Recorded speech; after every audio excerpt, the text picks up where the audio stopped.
Começar então os nossos estudos dessa semana, capítulo 8, Bem-aventurados os que têm o puro o coração, e o tópico, deixem que venham a mim as criancinhas.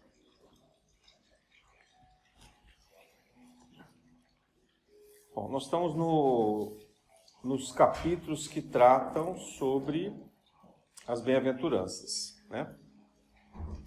E nesse tópico, Jesus fala sobre a relação dele com as crianças e da relação das crianças com o mundo. Hoje, eu diria que é algo bastante básico, bastante simples a gente falar de criança. Criança faz parte do nosso dia a dia. A gente aceita a criança. A época atual, a criança está inserida na nossa sociedade. Ela tem um papel, ela tem um procedimento, ela tem uma escola, tem uma linguagem própria, tem até produtos, né, de merchandising voltados especificamente para a criança. Então, a criança está inserida. Mas na época de Jesus, a criança era tratada como se fosse um animalzinho. Assim, ninguém dava bola para a criança. A criança não podia participar das conversas e não podia ficar junto com os adultos. Basta lembrar que isso era tão radical que as mulheres também não ficavam, né? Aquilo que era considerado uma conversa ou um aprendizado era papo de homem, né? Não era, as mulheres eram excluídas. E as crianças não ficavam nem no meio das mulheres. Elas só ficavam quando eram muito pequenas e aí precisavam de colo, etc. Mas quando as famílias tinham servos, então era sempre como se fosse uma babá ou uma escrava que cuidava da criança. A criança ela era excluída da sociedade, né? Então, quando Jesus diz, mande vir a mim as criancinhas, isso causou um impacto. Imagina, aqueles discípulos todos ouvindo ali, né, aquelas pessoas na rua, ouvindo Jesus falar, principalmente homens, as mulheres ficavam mais escondidas. A gente não consegue pensar muito isso, mas imagine assim, Jesus está no meio de uma multidão, ou ele está à beira do mar de Tiberíades, ou ele está num monte falando. Então, primeiro se acercam deles os homens, porque eles se sentem mais importantes. Não é porque eles eram mais curiosos, era uma coisa social, né? E principalmente os mais velhos. Depois as mulheres ficam mais escondidas no entorno dele. E não tem criança. Não tem criança. Com o tempo, Jesus vai quebrando isso e as mulheres vão se sentindo mais à vontade de se aproximarem de Jesus. Então elas começam a se misturar com os homens resistindo muito a isso. Jesus tinha muitas seguidoras, né? Mas elas sempre tinham que ter cuidado porque os homens faziam alguma barreira, os próprios apóstolos. E aí, nesse dia, Jesus estava no meio da cidade e ele vê ali próximo dele crianças brincando na rua. Então ele pede para que os apóstolos tragam essas crianças. Tem um livro magnífico, psicografia do Geraldo Lemos Neto, chamado Inácio de Antioquia. Inácio era justamente aquela criança que Jesus põe no colo. Vocês lembram dessa passagem do Evangelho? Quando ele fala, venham a mim as criancinhas, ele escolhe uma dessas crianças. Na verdade, no livro de Inácio, diz que o próprio Inácio se voluntariou, saiu correndo, né? E foi e se lançou no colo de Jesus. Jesus sentado, põe ele no colo. E ele começa a fazer, então, o sermão, né? Ele começa a fazer a palestra, a conversa, o diálogo que ele tinha com essas crianças no colo, brincando, interagindo. Aquilo foi um choque para todo mundo, né?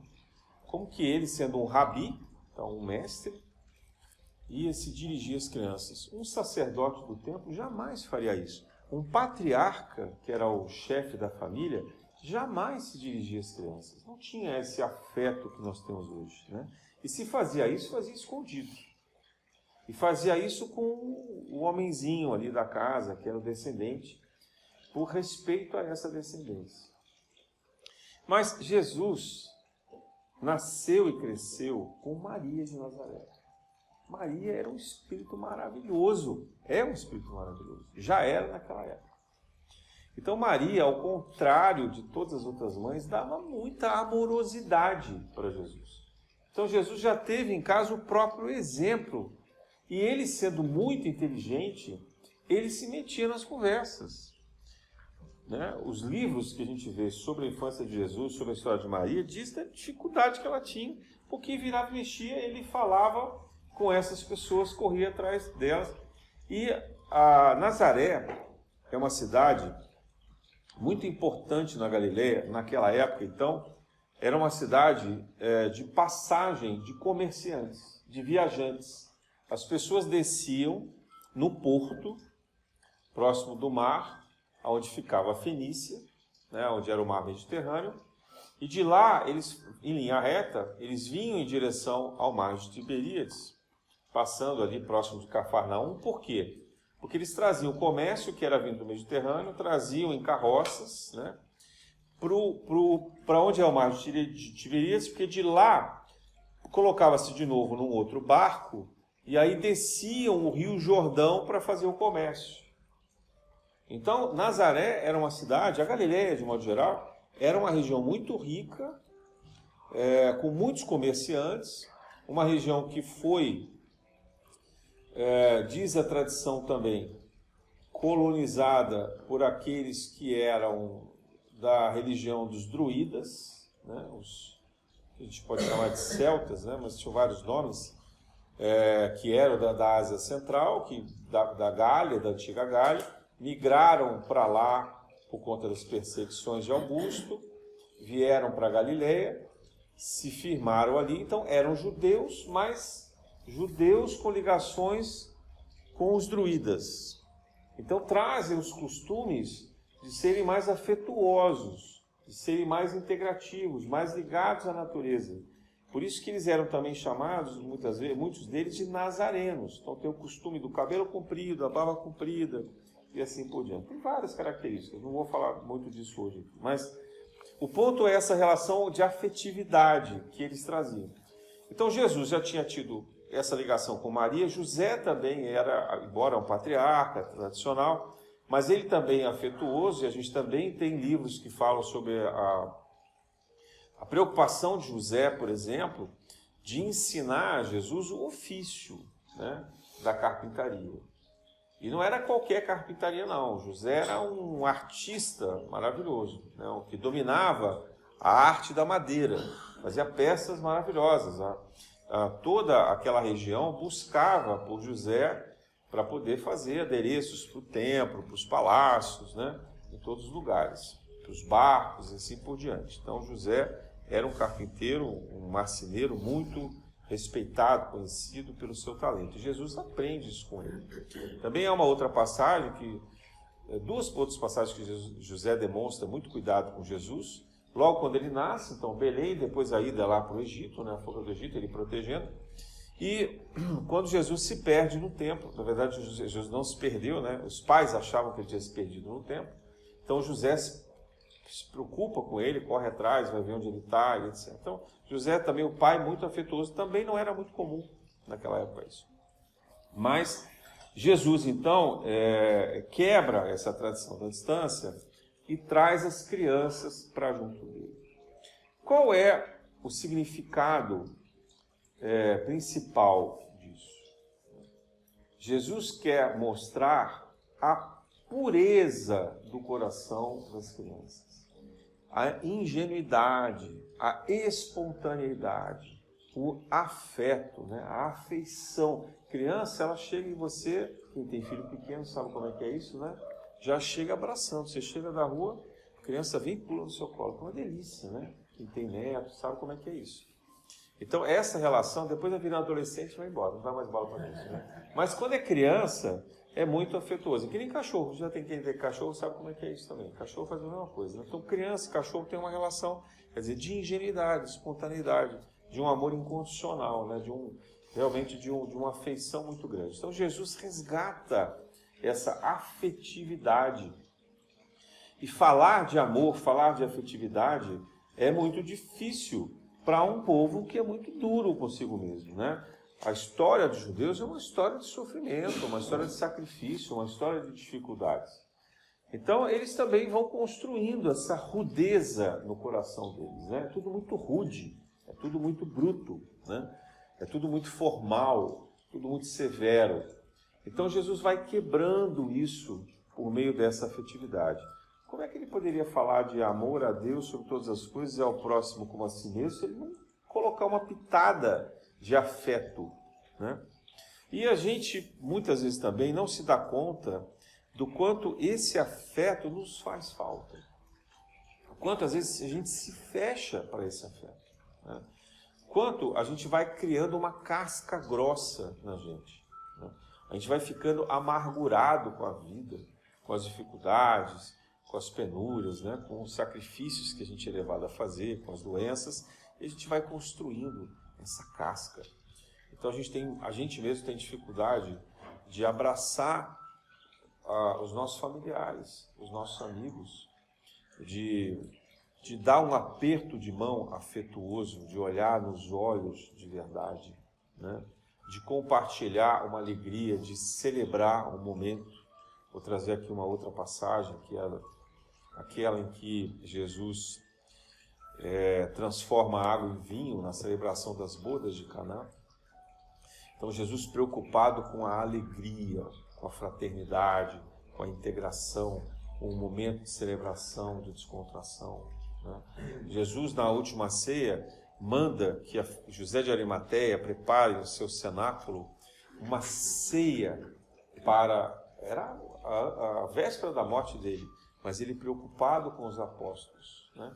Que eles não iam celebrar a Páscoa era celebrada na sexta-feira de noite. Jesus quebra o protocolo, manda servir a Páscoa na quinta-feira, choca os apóstolos, choca os seus discípulos, eles obedecem, e sabem que Jesus sempre tem razão. Então, manda preparar a ceia na quinta-feira. E por quê? Porque ele queria que os apóstolos tivessem um momento de alegria antes da tristeza que eles passariam com a sua condenação injusta, o seu sacrifício e a sua morte. Então vejam a preocupação com afeto, né? Jesus está falando de afeto. Jesus está falando de tocar o coração das pessoas.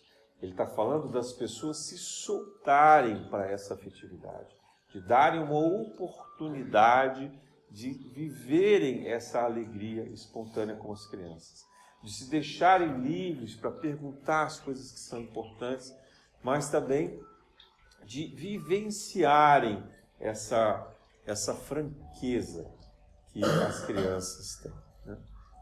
E é uma franqueza de afeto, não é uma franqueza cruel, né? Aquela franqueza que a pessoa só sabe falar coisas ruins, só sabe fazer crítica, só sabe falar mal dos outros. Não, nós estamos falando de uma franqueza espontânea, aquela que nem se preocupa com os defeitos, porque está tão preocupado em receber de novo esse afeto. Há uma outra passagem também que Jesus fala desse afeto, que é na parábola do filho pródigo. Aquele filho que traiu a confiança do pai, que levou o dinheiro, né? Se perdeu na vida, nos vícios, e retorna. E Jesus fala então que o pai o recebeu com festejo. Manda que o filho mais novo mate lá um cordeiro em sacrifício para fazer uma festa, né? Para celebrar com os empregados, chamar todo mundo. Olha que simbólico isso, né? Não é só o pai com o filho, não. O pai vai receber o filho quando o filho ainda está chegando na sua propriedade. Ele vai ao encontro do filho, recebe, abraça o filho, manda que lave, que façam todas as abluções no filho, tira a roupa velha, rasgada, coloca um manto novo, tira o seu próprio manto, cobre o filho, beija esse filho, né? Cobre ele todo de afeto. Tanto que deixa o filho desconcertado, ele nem sabe o que fazer. E o outro com inveja, né? Que o outro filho é o egoísta, a gente tem que sempre lembrar isso, né? Está com inveja daquele que o pai acolheu. Mas o pai não amava mais a esse, né? Ele só quis mostrar que era o mesmo amor, né? Como Jesus faz, é o mesmo amor. Então, é o afeto. Afeto é uma palavra que nem consta na língua judaica antiga dessa maneira, né? A gente não vê nenhuma tradução na Bíblia falando de afeto, a gente não vê isso. porque talvez não fizesse mesmo parte do costume. Algumas línguas, elas não têm palavras, né? Saudade, afeição, são comuns. Isso é, no nosso português, graças a Deus, é uma língua muito afetiva. A gente tem muitas palavras para definir afeição, definir relacionamento, né? Essa alegria, esse contentamento. A gente tem sinônimos e mais sinônimos sobre isso. É uma língua muito rica de poesia, de música. Então a gente tem muitas palavras que definem isso. Mas o judeu antigo hebraico, né, e possivelmente o aramaico também não tinham muitas, não. Mesmo o grego antigo não tem palavras que eles definem os tipos de amor, né? São os 3 tipos, que era o amor erótico, o amor sensual, o amor romântico, digamos assim. O amor amigável, que era filo, de filosofia, então o amor do conhecimento. Você tinha o amor eros, o amor filo e o amor ágape, que era o amor divino, o amor sublime, né? Mas, assim, não há uma palavra comum, desculpa, eu não falo grego, mas assim, do que eu estudei, eu não me lembro de nenhuma palavra que dê esse sentido de afeição, sabe?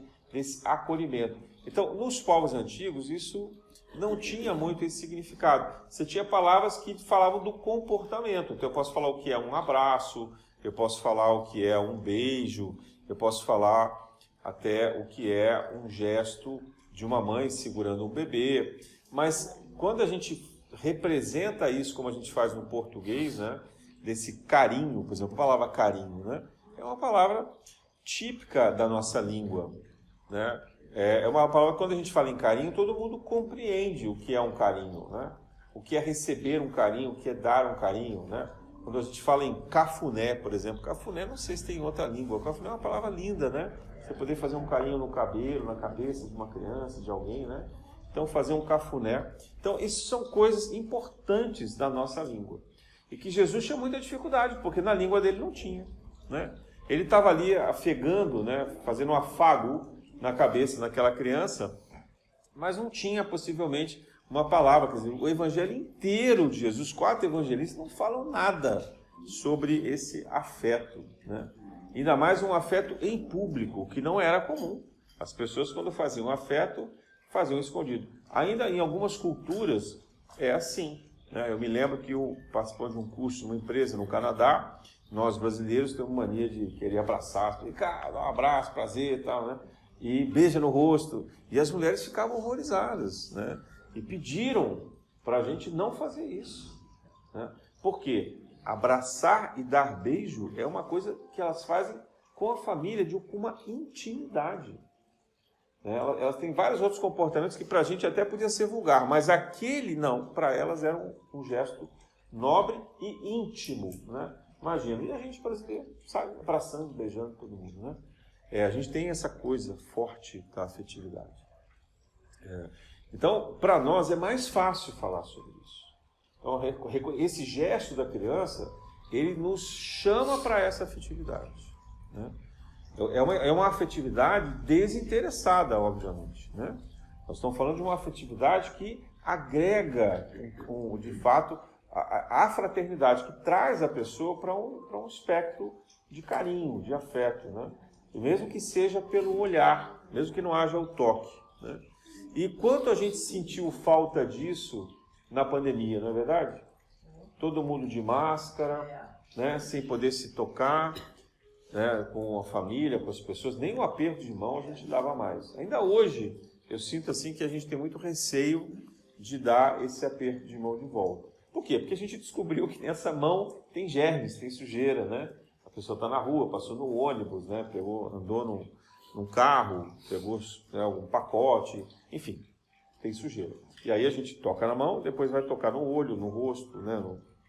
Na boca, e a gente fica doente. Então, é interessante isso, né? Esse cuidado com o germe afasta as pessoas da gente, né?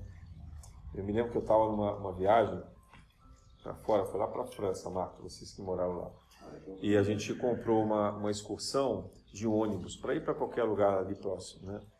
Acho até que foi um dos passeios mais bonitos que eu fiz. Acho que foi para para Giverny, na casa do Monet, Jardim Monet. Um lugar lindo, né? Foi uma viagem muito bonita, foi na minha lua de mel.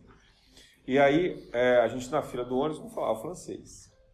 Um monte de gente, eles falaram assim, vai para o ponto, você compra o negócio, né, na excursão, aí fala assim, você vai lá na praça tal e pega o ônibus. Quando a gente chegou lá, tinha 30 ônibus. Qual que era o nosso, para o lugar que a gente queria ir, né? E não tinha nada para facilitar, a plaquinha, né? Então o que a gente tinha que fazer? A gente sempre perguntando, mas eu não falava francês. Como é que a gente fazia, né? Brasileiro se vira, incrível, né? Como a gente se vira, né? Sai perguntando, aí nisso alguém disse assim, não, é aquele ônibus ali. E aí a gente foi olhar, tinha uma plaquinha escondidinha, pequenininha assim no vidro, a gente viu que estava lá, mas a gente ficou na dúvida se aquele era o horário, podia não ser tal, e tinha uma pessoa de uniforme na porta do ônibus de costas pra gente. O que o brasileiro faz? Encosta, né? Uma tapinha nas costas, né? Nossa, mas o cara virou para trás e deu um berro tão ofensivo, assim, que parou, assim. 30 anos durou um silêncio naquilo, assim, o berro que ele virou. Eu fiquei tremendo, assim, né? O cara xingando, né? Não me toque, não me toque, não me toque, né? Uma coisa horrível. E eu com vergonha. Eu falei, gente, o que eu fiz, né? Parecia que eu tinha, sei lá, violentado o cara de alguma forma, né? Demoramos muito tempo para depois entender isso. Quer dizer, eles não gostam, né? Tem uma coisa assim, ó, não sei quem é você é um estrangeiro, está me tocando, né? Então, é sobre isso que Jesus veio falar, né? Sobre a gente não ter medo das pessoas, a gente quebrar essa barreira, sabe? Não é como a criança faz, a criança não está assim, se ela quer falar com o adulto, ela puxa, a gente está lá embaixo, tadinha, puxa assim, né? A barra da saia, puxa a calça, puxa a camisa, né? Puxa o braço, né? Criança é assim. Então, Jesus fala sobre afeto. Essa passagem do Evangelho é sobre ter afeto, se abrir para o afeto, criar possibilidades de afeto, né? Se deixar tocar. Quando a gente vê, a gente falou sobre isso, né? De você gosta de fazer o reiki com toque, né? Assim, o quanto às vezes isso mexe, a gente lá na praça, depois de fazer a distribuição dos alimentos, a gente costuma fazer passe ou reiki. E aquela população de rua não deve ter toque nunca, gente. Vamos aqui, né? Assim, que toque é esse, né? Pode até ter sexo na rua, mas toque de carinho, de afeto, né? Quantos abraços eles recebem, quantos olhares fraternos, né? Quantas conversas respeitosas, quanto bom dia. A gente sente isso, a gente fala bom dia, aí a pessoa, bom dia, né? Com a boca cheia. Ou então, às vezes, você está lá preocupado com outra coisa, para aquela pessoa especificamente, a gente acabou não falando bom dia, a pessoa olha para você e fala bom dia, quer dizer, ela quer receber o bom dia, né? Então, naquele extremo de vida, de extrema miséria, de extremo abandono, de fuga da realidade, né? Essa pessoa, o que mexe mais com ela? É um afeto. Então, você fazer um gesto de aproximação, né? Sem julgamento, sem cobrança, né? sem desrespeito, né? Quer dizer, de uma forma carinhosa mesmo, respeitosa. Isso vale mais do que o café da manhã que você está distribuindo ali, que é o alimento que você está oferecendo. Então Jesus fala sobre isso. Quando a gente pensa no samaritano, no bom samaritano, que socorreu o judeu que tinha sido assaltado, estava machucado, ali quase morrendo, né, na beira da estrada, e que os outros judeus passaram e não viram, e foi o samaritano, quer dizer, aquele que era inimigo do judeu, é o que socorre. Jesus fala sobre socorro, mas Jesus não para no socorro, porque Jesus diz, olha, então, vocês judeus que não olham para os próprios judeus, com o seu orgulho, com a sua ganância, etc., com a sua rudeza, vocês nem salvam os seus próprios judeus. Ele podia ter dito isso, né? Não, ele diz o quê? Aquele que era o samaritano foi lá, cuidou das feridas, né? Colocou na sua carroça, na sua carruagem, levou para uma hospedaria, combinou com o hospedeiro que cuidasse daquela pessoa, que medicasse aquela pessoa, deu um dinheiro adiantado para a recuperação dele e disse, eu vou voltar daqui tantos dias, e aí, se tiver alguma despesa adicional, eu pago. Quer dizer, não era sobre dinheiro, não era sobre socorro, era sobre cuidado, que é completamente diferente. Sobre tocar o outro, cuidar do outro, né? Compartilhar a vida com o outro, se aproximar, quebrar as barreiras, deixar com que a gente possa ser invadido por essa sensação. E não é fácil, não é fácil, né? Na sociedade que a gente vive hoje, tem muito cuidado inverso, né?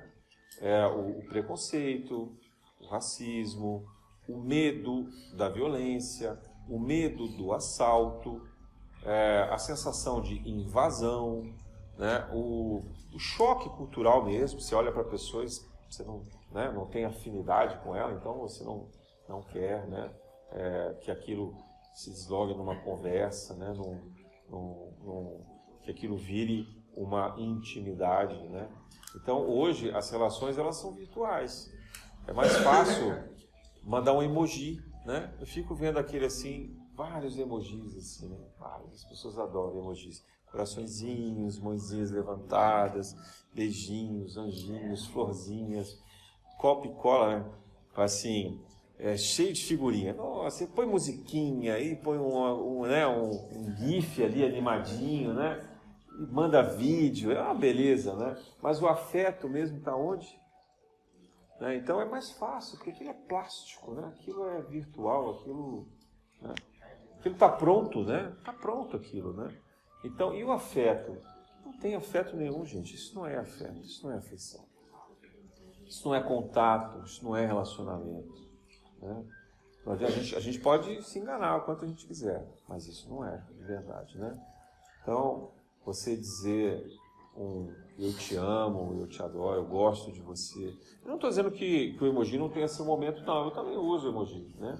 Mas eu acho que o emoji demais é que é o problema, sabe? Tudo que é demais, né? Porque isso desgasta, sabe? Isso vira uma coisa falsa, né? Então, quando você é capaz do afeto e usa o emoji, ok, beleza, tá muito bom. Mas se você não é capaz de dizer as palavras que precisa, se você não é capaz de tocar o outro, e de tocar o outro para o afeto, veja o que eu estou falando aqui. É tocar o outro para o afeto. Não é tocar o outro para o cumprimento. Não é tocar o outro para o sexo. Não é tocar o outro por formalidade. Não. É tocar para o afeto. É você passar a sua energia do afeto. E o afeto, ele não tem que esperar nada em troca. O afeto, ele vai, ele flui, né? O afeto é uma energia que flui. A criança vem e abraça Jesus. Ela não está esperando que Jesus vai doar para ela. Ela sabe que ela vai receber, porque é tão lindo, é tão maravilhoso, que aquilo vai ter uma reciprocidade. Né? Porque esse afeto verdadeiro, espontâneo, quebra paradigmas. Né? Ele quebra qualquer traço bruto que a gente vê ali. Agora, assim, não estou falando para vocês saírem abraçando todo mundo na rua, gente. Né? Não é assim também. Porque a gente precisa criar o ambiente, né? O afeto não é uma invasão da privacidade do outro.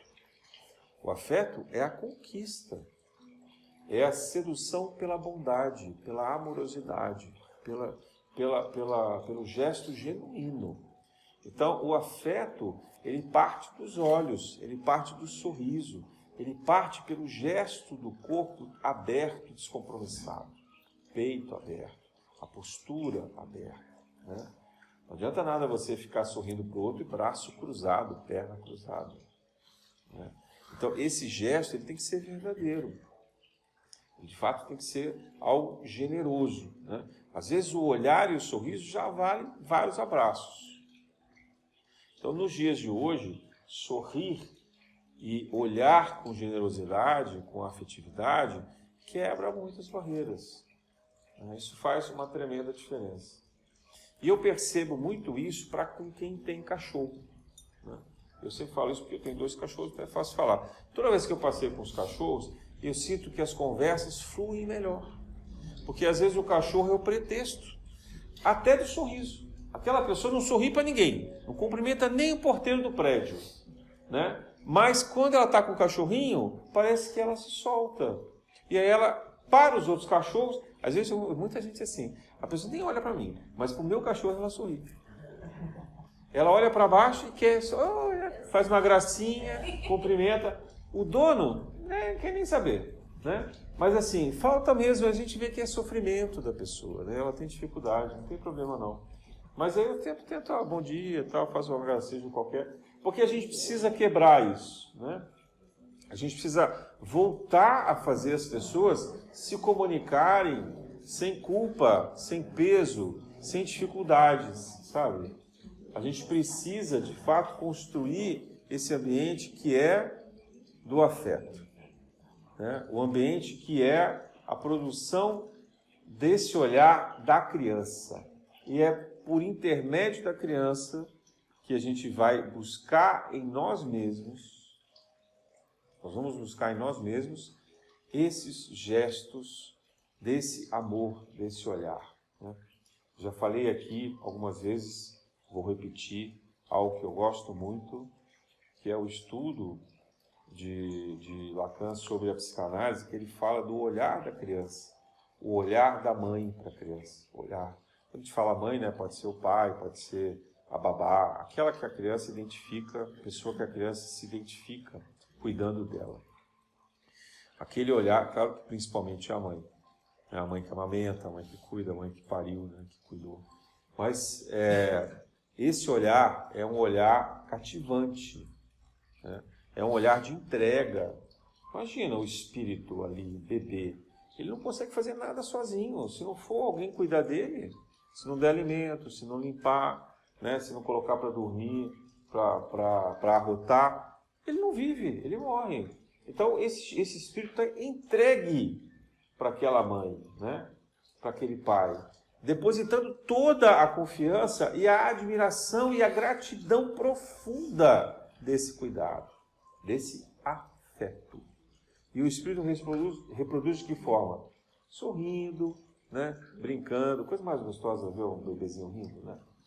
Então, essa alegria, esse contentamento, é o que Jesus nos pede para retomar. Esse amor original nosso como criança. Esse afeto original. Saber dar e saber receber esse afeto. Que a gente possa pensar nisso, porque eu fico imaginando o quanto a nossa sociedade seria melhor, quanto teria menos violência, menos tristeza, menos sofrimento, mais fraternidade, mais cooperação, mais reciprocidade, mais sorrisos, né? Mais dias felizes, se a gente pudesse agir com essas crianças, como Jesus nos chama a atenção. Na graça de Deus.